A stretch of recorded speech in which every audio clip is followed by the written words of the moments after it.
to exit in any event. But I think distribution is key simply because of the breadth and depth of the country we're talking about. There's such a vast geography to cover that distribution tends to be very important in terms of both the reach of distribution.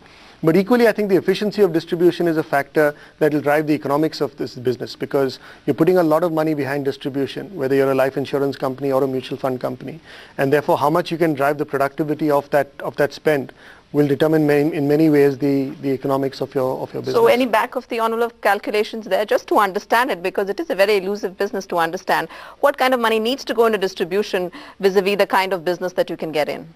I don't think there's a one-on-one number that you can give there. But for instance, we are in 600 branches today in our life insurance business. That 600 branches covers probably about 500 towns in India. Now that's a very good spread for us. We see scope to grow a little bit more than that in terms of the branch spread. And then it's a function of how can I get maximum throughput through these branches. And that, as I say, then I don't need to have physical branches. Then how do I make my distribution more efficient and more effective? Then that game changes to be completely something quite different.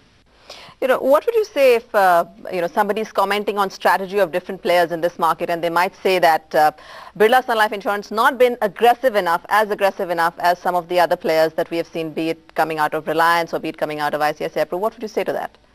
I would say we've got our strategy. We're very clear what we want to do. We see a big opportunity in this market. We see a big opportunity for ourselves. We think we've got a very clear roadmap in terms of where we see our distribution, our product, our operations, and our people strategy going. And we're happy to go along that path. So what targets would you have? Currently you're roughly about 2,050 crores annualized premium. Where would you like to see that? Last year was 2,950 crores. I think last year we gained market share. We're now about 9%. We ended last year with about 9% market share. Our aim is to be able to grow faster than the market as a whole. And now there are a lot of other businesses also that come under financial services. Of course, asset management and life insurance would probably be 80% of the pie, but then you come to wealth management, you have broking, you have private equity. Let's take these one by one. Wealth management, do you see that as being big business, or is it just going to be one small part of the entire offering? See, these are newer businesses in that sense. Therefore, they're slightly smaller than the other two more established businesses. I think the wealth management business in many ways plays to one of the big themes we see in India, which is growing affluence, growing wealth across the length and breadth of India. And it plays from a theme of, while the other businesses that I have are manufacturing businesses, the wealth management business takes a customer view of products. So it takes a customer's view of what is right for them, how do they want to plan their financials, and what products and services are required to be able to meet their financial goals. So I think there's a huge opportunity in that space, and we see that business having some fairly attractive growth going forward. But do you see banks as having a natural advantage over companies like yours in taking that business further? Well, banks definitely have the advantage of customer bases and being able to do something with that customer base. But across our businesses, we have 4 million customers. We have a fairly broad and an attractive franchise. I think we have a good chance to be able to acquire a different customer base.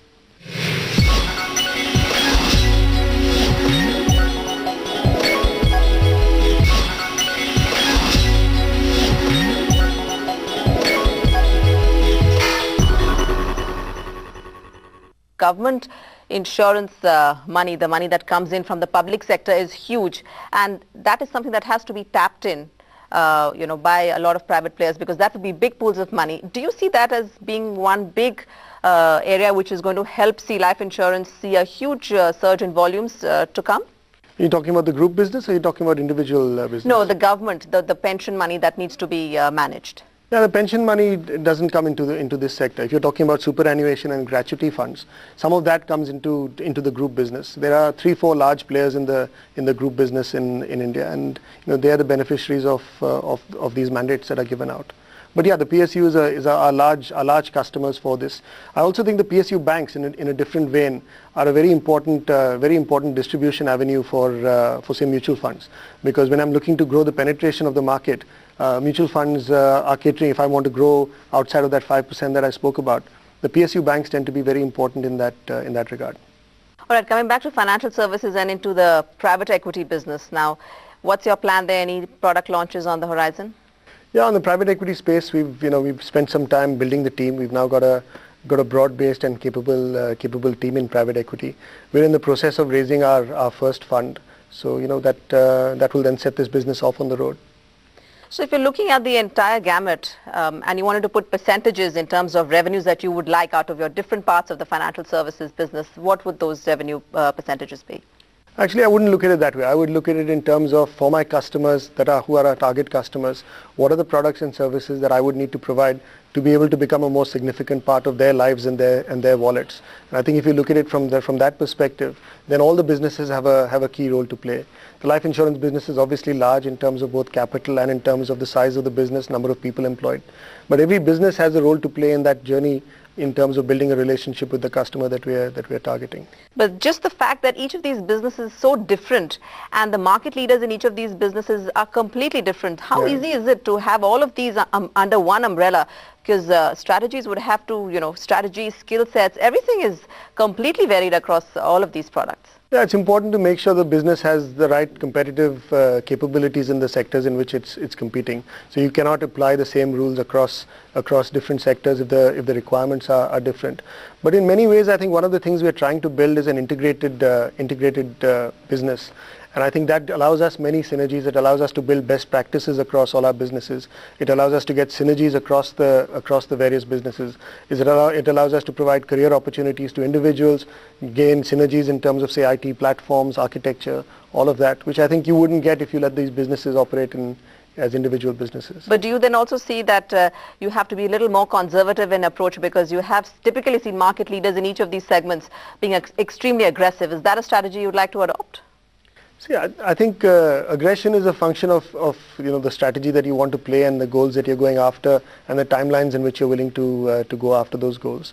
So I think we are quite clear where we need to go and how we're going to go about it, and we'll go about doing it our way.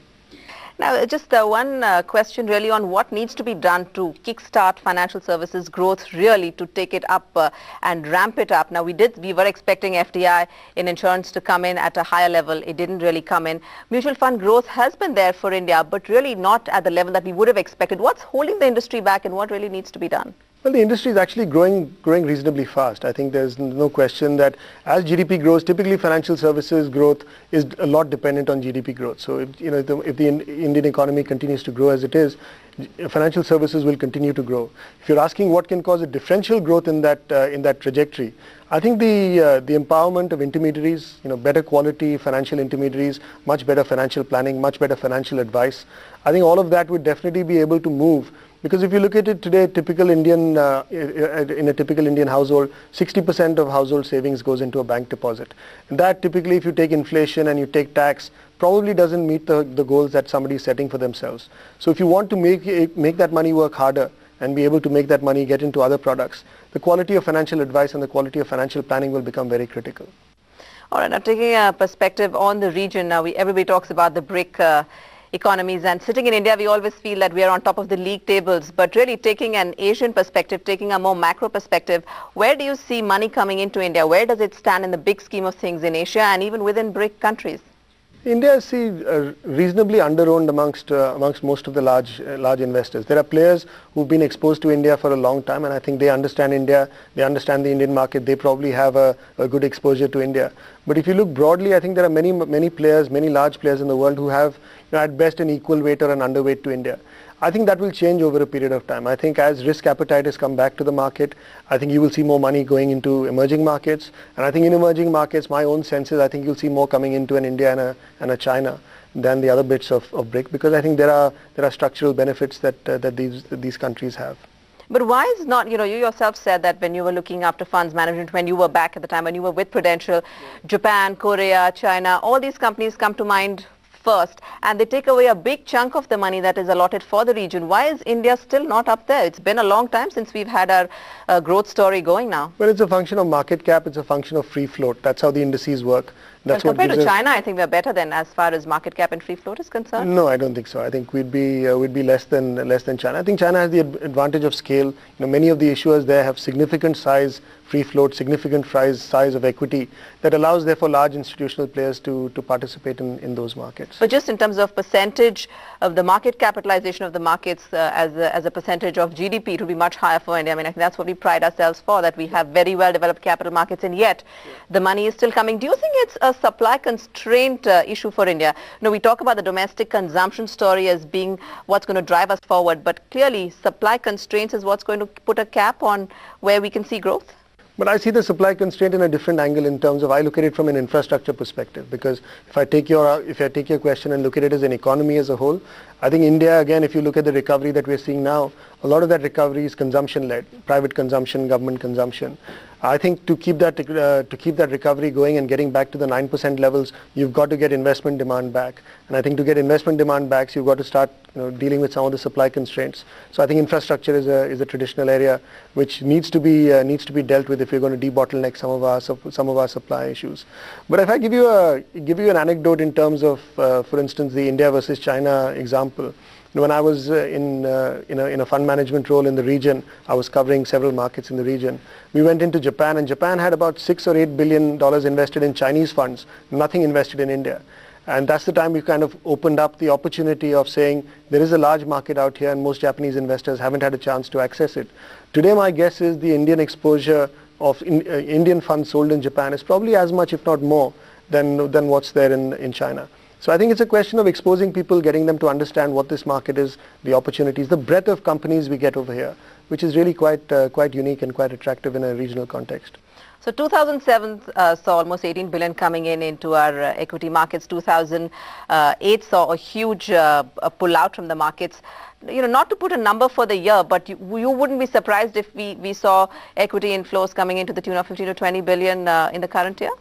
I wouldn't put a number to it, but I think if you look recently, you've seen emerging markets getting flows of about $35 billion in the recent past. So I think you are seeing, as I said, with risk appetite coming back, emerging markets is clearly back in favor, and India will get its fair share from that. So if that continues, what would the fair share be? I think today we got $6-7 billion, and we are halfway through the year. So I think there is a reasonable chance of us continuing to get a reasonable share of that incremental amount that comes in. Now, history has always shown that smart investors have to put their money smartly across assets, and that's what really decides almost 50 to 60% of the game. So if you're in commodities at the right time, or you're in equities at the right time, or maybe even debt, that's what decides your performance. What kind of trends do you see going forward between these different asset classes? You're right. Asset allocation plays a very large role in overall returns to a portfolio. So I think that question really has to be directed to somebody who has the ability to go across different asset classes. So if you take commodities, for instance, our view is that there's a lot of liquidity in the global system. As risk appetite comes back, you could see some appetite going into commodities that could cause an asset price inflation in commodities as such. But the underlying demand for commodities itself hasn't changed in a hurry. A lot of it is based on GDP growth. That is not changing in a hurry. So I'm not sure that is likely to be sustained. I think equities around have kind of rebounded very quickly as liquidity and as sentiment has bottomed out. So you could see a bit of a correction over there. So I think like with any asset allocation theory, it's very important to stay diversified and to stay invested through the cycle to get the best benefit. Thanks a lot for joining us today, Ajay.